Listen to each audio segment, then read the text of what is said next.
All right, everybody, welcome to Simply Bitcoin, the channel that breaks down all the daily Bitcoin news, fails, daily meme review, software releases, and today we're going to talk about the price. But before we get started, drop us a like and subscribe. All right, let's kick it off with the numbers. The dashboard. Block height of 654,395, price of 13,068, chain rewrite days 555, and the total lightning capacity 1,040.91 BTC. Man.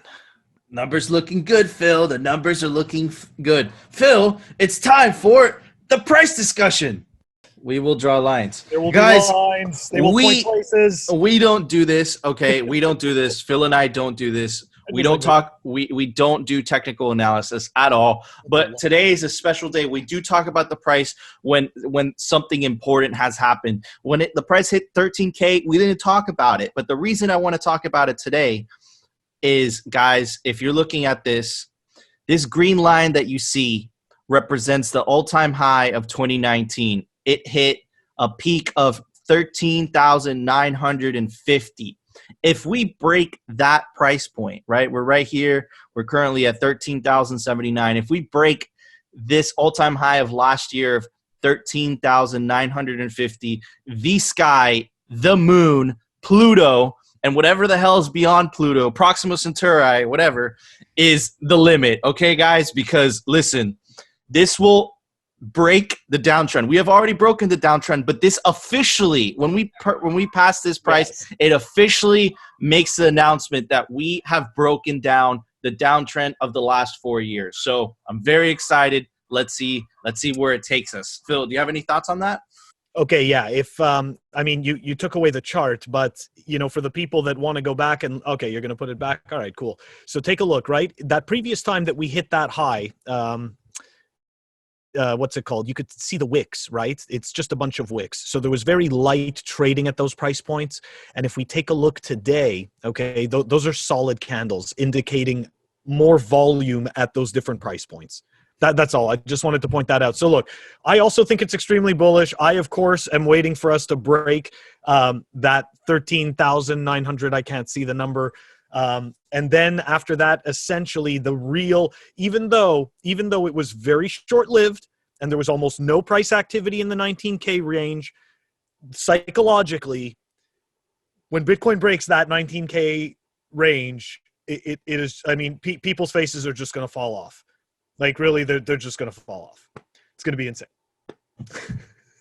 It's just going to melt faces. I'm so excited, Yeah, Phil, it's time for the daily fail. Okay, so this is from May 8th, 2009, Bitcoin peer-to-peer network-based anonymous digital currency. And look at the comment on May 9th, 2009. Well, this is an exceptionally cute idea, but there's absolutely no way that anyone is going to have any faith in this currency. And I have to admit, I said the exact same thing, or very close to it, the first time I ever heard about Bitcoin. I totally wrote it off. It took at least 6 or 7 more times before it finally clicked. I mean, same here, Phil. I feel like if you didn't go through that process, right? Yeah. Everyone goes through that process, man. Everyone's because you don't run into a technology that fundamentally changes the way that humans transact very often in your life, So your immediate reaction, your natural reaction is just to just kind of just like, that's impossible. That's never going to work out, right? Even Satoshi was skeptical, Phil, when he first started talking about it on bitcointalk.org. Man, it was, look, it was internet nerd money, and I was sure that, there'd be like this subculture of people that use it, and that would be it. But I never actually envisioned that, especially the first time I ever heard of it, or even the second or third, that, it would, number one, change me or change my life, but number two, just kind of, help me kind of change my attitude towards the future. So. Absolutely. Phil, it's time for the daily meme review. All right, so we got a cool meme. You know, this guy. So first of all, shout out to Vala Ashfar, whatever. And they're talking about investing. You know, that was the original meme. And Bitcoin Marcus or handle Plan Marcus, shout out to him. He fixed it. So check this out. It's really funny.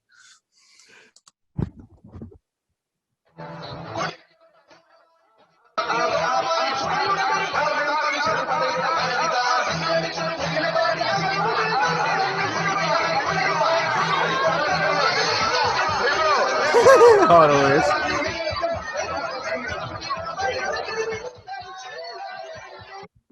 So I thought it was cute. It really is a meme, Phil. That really is a meme. Okay, that's a meme because it's taking just everything. A regular video and they're just putting, you know, like little images on it to like whatever. And I don't know if you guys know, but they're basically playing this teaspoon game where you put a spoon in your mouth and you have to balance, you know, a thing in the spoon. And you see DeFi and whatever going as fast as hell. But, man, when you go fast, it doesn't mean it's good. And automatically their stuff falls. And then the hodlers, the Bitcoin, which goes slow and steady, right? Eventually they win the race. So I love that. It's so good. What are you going to give it, Phil? I am going to give it a 10 because that is an absolutely perfect – it is a perfect meme. And you know what, Phil? I'm also going to give it an exact 10 as well because I completely agree with what you're saying. And, you know, it hit my weak spot, which is it made me laugh. Yeah, absolutely. You know, and it also takes up on the, the mantra of the low time preference. So, which is absolutely great. I absolutely agree. Yeah, Phil, very cool. It's time for the Daily News, sponsored by Crypto Cloaks. All right. So, you know, guys, we talked about this because this made a huge splash on Twitter. Bitcoin Magazine was talking about it. White Rabbit, John Vallis, all the OG Bitcoin plebs, even Pomp, right, popped in there and said something. And this is Kanye West on the Joe Rogan Experience, the biggest podcast in the world right now. Joe Rogan is huge. And Kanye gets it. So I'm just going to play the clip because I can't do it justice talking about it. I was talking to my man Fred and my boy Anthony about crypto and Bitcoin, you know, yesterday, just to be prepped for this conversation, and not about the specifics of alternate currencies, which is like AC, which is like Tesla, which is like, but this is how my mind just goes on these like riffs right here. But Jack Dorsey decentralized Twitter 2 months before it really hit because he was talking to the Bitcoin guys. And these are guys that really have a perspective on what the true liberation of America and humanity will be. These guys, a lot of specifically these guys, but a lot of the tech guys were able to use the new highways, the new information highways, and create the next frontier of our business. Me, I'm already reading your face. So to me, it was significant for two reasons, right?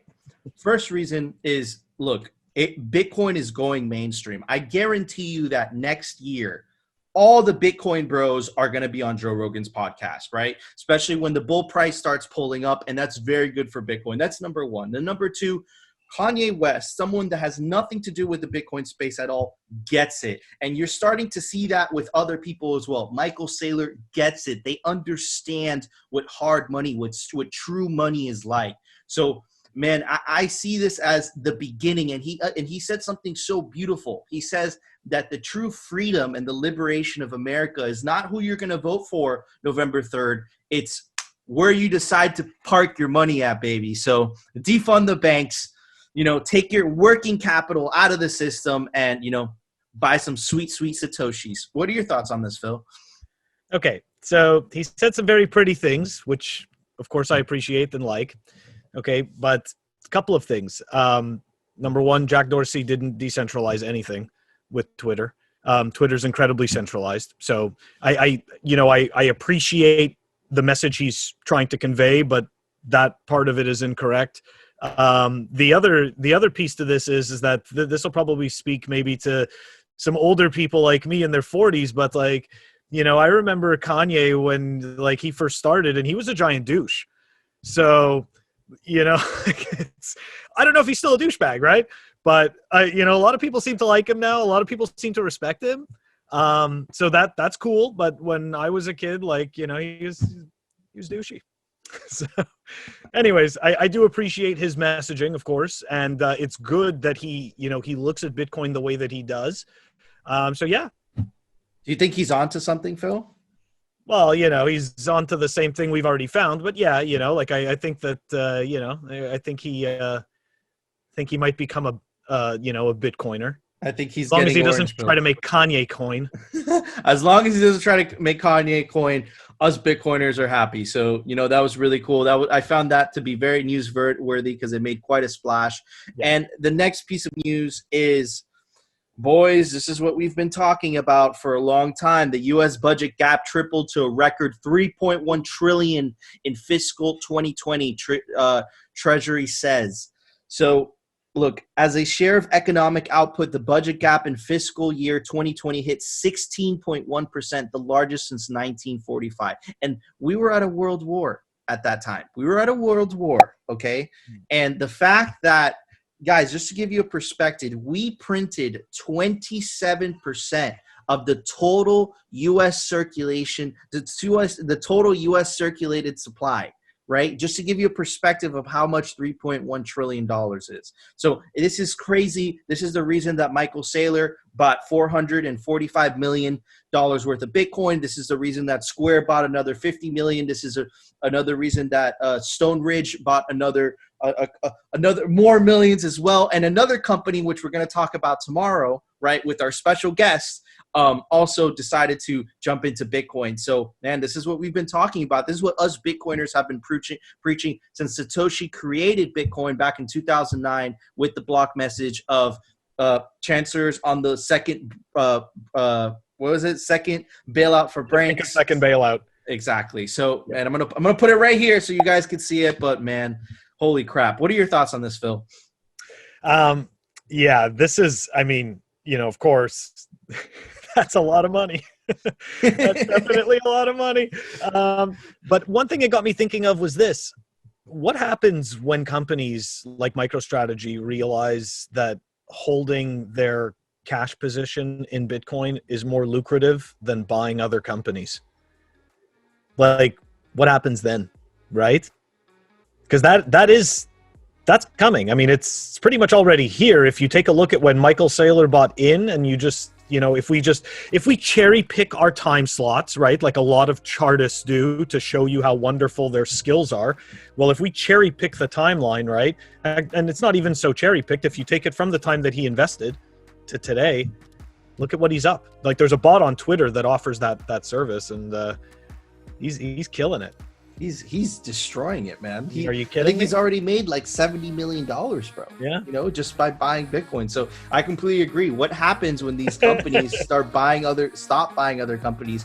I think it's a good thing. I think it's a good thing because they're no longer propping up these companies that are like 8 times or 10, 20 times their valuation, right? Mm-hmm. Now they're putting their money in real money, which is orange coin. Right, and that number go up technology is so sweet. Phil, there was a software release today. Why don't you tell us about it? Software releases. Let's take a look. Let's see what we've got today. All right, so it looks like Sparrow version 0.9.6 was released. In that, they've got transaction batching, improved wallet load times. They've got the Koba Vault QR import support, Bitbox 2 support. Came with this one, and a looks like request encryption on wallet import, and that's going to be in the show notes. Awesome. Thank you, Phil. Guys, I hope you had an awesome weekend. I hope this video starts off your Monday right with all the Bitcoin news, all here on Simply Bitcoin. If you guys like the show, like it. If you guys really liked it, subscribe, and we'll see you on the next one with our special guest, baby. Woo!